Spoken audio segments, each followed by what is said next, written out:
नमस्कार, मैं मोहित आनंद स्वागत करता हूं आपका आपके अपने YouTube चैनल पर। आज की ये वीडियो में मैं आपसे केमिकल प्रॉपर्टीज ऑफ इथेनॉल के बारे में डिस्कशन करूंगा और बहुत ही शॉर्ट वीडियो रहेगी। पेपर ओरिएंटेड कॉन्सेप्ट है इसमें, तो ध्यान से देखिएगा और चैनल पर नए हो तो सब्सक्राइब कर दीजिएगा। वीडियो पसंद आए तो लाइक करिए और कोई क्वेरी हो तो कमेंट करिए। भाई इथेनॉल तो आप सबने पढ़ ही लिया होगा इथेनॉल के बारे में। इथेनॉल जिसका केमिकल फॉर्मूला क्या है, C2H5OH। इसमें जो फंक्शनल ग्रुप काम कर रहा है वो फंक्शनल ग्रुप क्या है? वो फंक्शनल ग्रुप है एल्कोहल। और पहचानने का सिंबल क्या है? लास्ट में आपको लगा हुआ मिल जाएगा सिंगल बॉन्ड के साथ hydroxyl group, that is OH। ठीक है।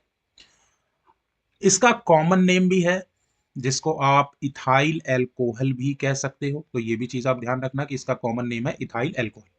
अब बात करते हैं केमिकल प्रॉपर्टी की। तो सबसे पहली केमिकल प्रॉपर्टी जो इथेनॉल की आती है वो है कंबशन रिएक्शन। कंबशन यानी किसी भी चीज का ऑक्सीजन के प्रेजेंस में दहन, जलना। तो अगर मैं इथेनॉल को ऑक्सीजन की प्रेजेंस में बर्न करूं तो मुझे क्या मिलेगा? आपको पता है, carbon dioxide gas plus water plus energy मिलेगी, जो एनर्जी हीट एंड लाइट के रूप में इवॉल्व होगी। लेकिन क्योंकि इथेनॉल एक बहुत अच्छा फ्यूल है इसलिए हीट क्या होगी? ज्यादा। तो सबसे पहली प्रॉपर्टी जो है वो है कंबशन रिएक्शन, जिसको आप सिंपली बर्निंग भी बोल सकते हो। जो दूसरी प्रॉपर्टी है वो दूसरी प्रॉपर्टी है हमारी ऑक्सीडेशन। ऑक्सीडेशन में हम क्या करते हैं? इथेनॉल को नेसेंट ऑक्सीजन की प्रेजेंस में ऑक्सीडाइजिंग एजेंट से जब हम रिएक्ट कराते हैं, और ऑक्सीडाइजिंग एजेंट हम कौन कौन से ले सकते हैं? या तो हम ले सकते हैं अल्कलीन पोटेशियम परमैंगनेट, या हम ले सकते हैं एसिडिफाइड, यानी मीडियम होगा एसिडिफाइड सल्फ्यूरिक एसिड का इस्तेमाल कर सकते हैं, पोटेशियम डाइक्रोमेट A2CR2O7। तो जनरली होता यह है कि ये पहले तो कन्वर्ट होता है एल्डिहाइड ग्रुप में यानी इथेनल में, और उसके बाद कन्वर्ट होता है इथेनोइक एसिड में। पर इस रिएक्शन में हम क्या करते हैं? डायरेक्ट लिख देते हैं इथेनोइक एसिड का फॉर्मूला। यानी कि इथेनॉल को इथेनोइक एसिड में कन्वर्ट कराने के लिए जिस रिएक्शन का इस्तेमाल हम करेंगे उस रिएक्शन को कहते हैं इथेनोइक एसिड। तो ध्यान रखना, एक क्वेश्चन यहां से ये बन सकता है कि भाई इथेनॉल को इथेनोइक एसिड में कन्वर्ट कराने के लिए कौन सा रिएक्शन है? तो ऑक्सीडेशन। दूसरा एक बन सकता है कि एल्कलीन KMnO4 का कलर कैसे चेंज होता है। भाई एल्कलीन पोटेशियम परमैंगनेट का जो कलर है वो है पर्पल। पर्पल कलर चेंज हो जाता है, मतलब पहले तो कलर फेड होता है और धीरे धीरे ये होता चला जाता है कलरलेस।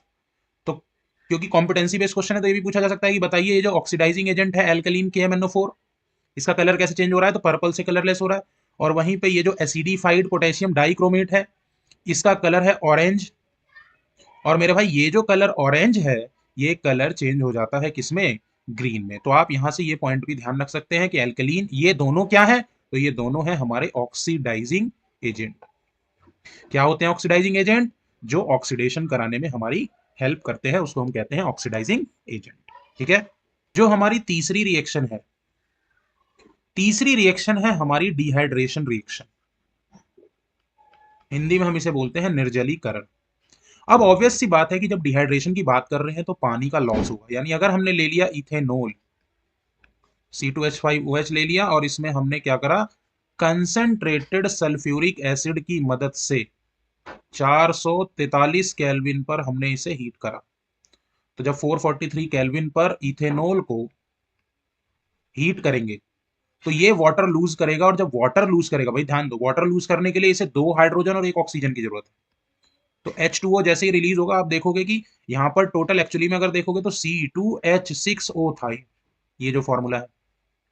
अब इसमें से दो हाइड्रोजन और एक ऑक्सीजन निकल गया, इसका मतलब ये क्या बचा? C2H4। इसी का नाम क्या है? इसी का नाम है इथीन। ठीक है। तो ध्यान रखना, क्वेश्चन पूछा जा सकता है कि इथेनॉल का कन्वर्जन एक अनसैचुरेटेड हाइड्रोकार्बन, तो वो अनसैचुरेटेड हाइड्रोकार्बन क्या है? वो अनसैचुरेटेड हाइड्रोकार्बन है हमारा इथीन, जिसमें डबल बॉन्ड है। तो इस कन्वर्जन के लिए जिस रिएक्शन को आप फॉलो करोगे वो है डिहाइड्रेशन रिएक्शन।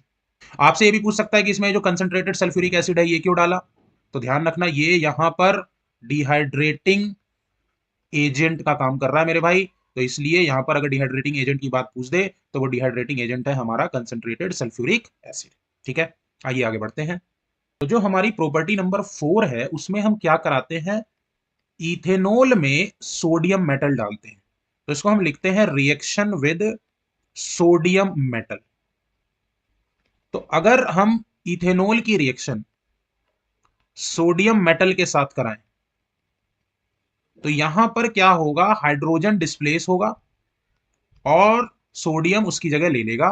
तो एक सॉल्ट बनेगा that is called sodium ethoxide.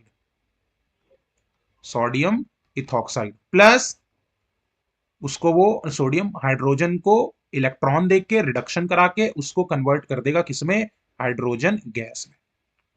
आपको पता ही है हाइड्रोजन गैस की पहचान पॉप साउंड। एक चीज मैं और आपको यहां बताना चाहूंगा कि ये जो रिएक्शन है सोडियम मेटल के साथ ये एक तरीके का टेस्ट भी है।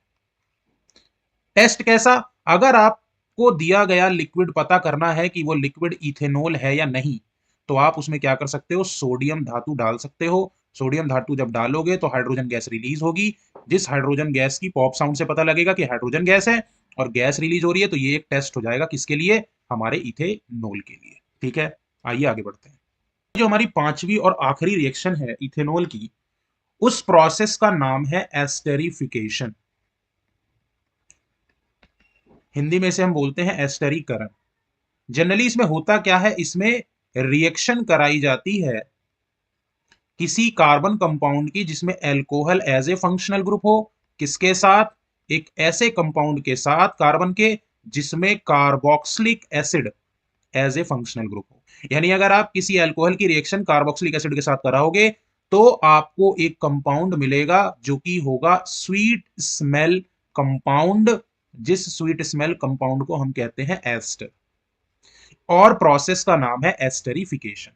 अब हम इस रिएक्शन को इथेनॉल के कॉन्टेक्स्ट में करेंगे। इथेनॉल के कॉन्टेक्स्ट में करने के लिए मैंने C2H5OH इथेनॉल लिया और इसमें मैंने इथेनोइक एसिड मिलाया। पर जनरली हम क्या करते हैं, यहां पर इथेनोइक एसिड को ग्लेशियल एसिटिक एसिड के फॉर्म में लेते हैं, क्योंकि ये कम टेम्परेचर पे जो एसिटिक एसिड होता है वो क्या होता है, फ्रीज हो जाता है, तो ये बर्फ बन जाता है। तो हमने यहाँ पर बर्फ लिया है ग्लेशियल एसिटिक एसिड। तो कई बार पूछ लेता है कि जो एथेनोइक एसिड लिया है वो किस फॉर्म में, तो ग्लेशियल एसिटिक एसिड के फॉर्म में लिया। और जैसे ही इथेनॉल में हम इस ग्लेशियल जैसे आइस के क्यूब्स को डालेंगे जो एसिटिक एसिड का है, और इसमें हम कुछ बूंद 4-5 ड्रॉप सल्फ्यूरिक एसिड की डालना शुरू करेंगे, जो कि यहाँ पर एक कैटलिस्ट या एजेंट का काम कर रहा है। तो हम देखेंगे क्योंकि एसिड है तो H प्लस, यहाँ से H और यहाँ से OH रिलीज होगा, एक कंपाउंड बनेगा that is CH3COO C2H5 plus water release होगा। तो ये जो कंपाउंड बना है ये एस्टर है, लेकिन इसका एक्चुअल नेम क्या है, इसका एक्चुअल नेम है इथाइल और एथेनोएट, या इसी को कॉमन लैंग्वेज में बोला जा सकता है इथाइल एसीटेट। क्योंकि एसिटिक एसिड से जो आयन मिलता है ना, CH3COO माइनस, जो ये आयन मिला हमें, और C2H5 प्लस, तो ये जो बना ये एक्चुअली में हमारा एसीटेट आयन है, जिसको इथेनोएट IUPAC के लैंग्वेज में बोलते हैं एस्टर। तो ये जो रिएक्शन है मेरे भाई ये एस्टरिफिकेशन है। तो ये 5 केमिकल प्रॉपर्टीज थी इथेनॉल की। उम्मीद है आपको समझ में आई होगी। कोई क्वेरी हो तो कमेंट जरूर करिए। नेक्स्ट वीडियो में इथेनोइक एसिड की केमिकल प्रॉपर्टीज पर अब वीडियो अपलोड करूंगा। लिंक आपको इसी के डिस्क्रिप्शन में मिल जाएगा। तब तक के लिए धन्यवाद, अपना ध्यान रखिए, बाय बाय, टेक केयर।